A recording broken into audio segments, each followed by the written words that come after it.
I'm Ken Holder. I came to the Bloomington-Normal area in 1969. I came to teach drawing and painting at Illinois State University, where I retired from in 1998. I've maintained a studio over that whole period, right up to today, and have enjoyed the entire time that we've been here. In 1995, just to provide some context, I read Stephen Ambrose's book, Undaunted Courage, about the Lewis and Clark expedition in 1805 and 6. And I was inspired by that to follow the trail, make the trip myself, just to see it, because first of all, I'd never been to any of that part of the country outside of Missouri. And I really wanted to see what they had passed through. And it occurred to me it would be a good idea to, in the process, document the trip that my wife and I took.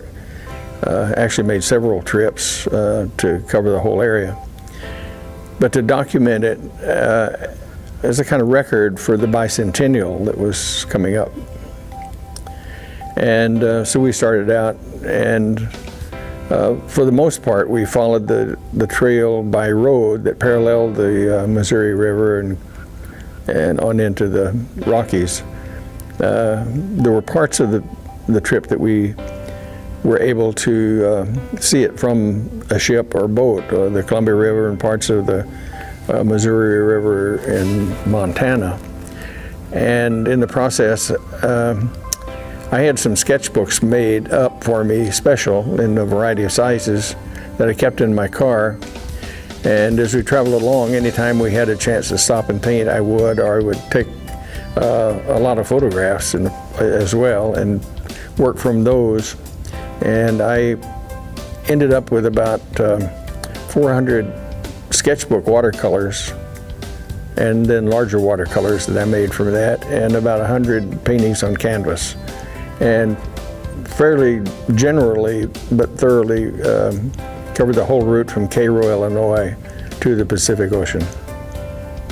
And these three watercolors here are, two of them are from the sketchbooks, the two smaller ones. The larger watercolor is one that was made later in the studio. The smallest sketchbook, the smallest watercolor here, is on the Palouse River, which is in Washington.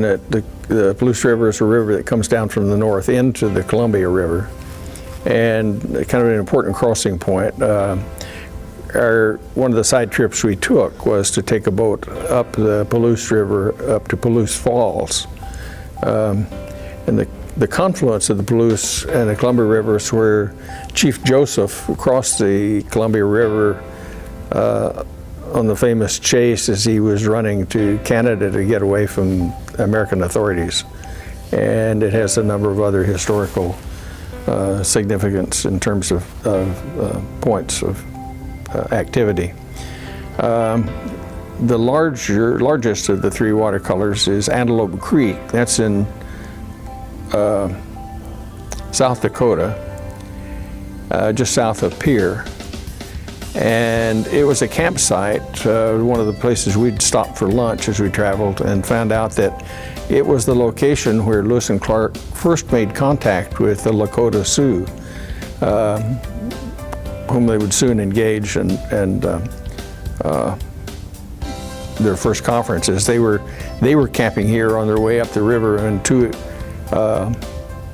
Indian boys were swimming down the river and saw them and swam over to their camp and told them that the major Lakota camp was just a few miles up the river from there, and that they would go back and tell their tribe that Lewis and Clark were on their way.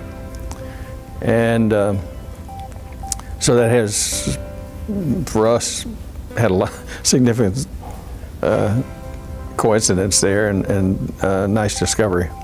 Let's see, the third, the bluffs along the Salmon River, which is in western Montana between Lemhi Pass, where Lewis and Clark crossed over actually crossed over into Idaho. And they were going north along the Salmon River up towards Missoula, where they then turned west again and crossed over the Bitterroot Mountains. And so this was a connecting stretch in between there. And you can't see the river from here, you just see the highway parallels the river, and you can see the bluffs in the distance and the Rocky Mountains beyond that.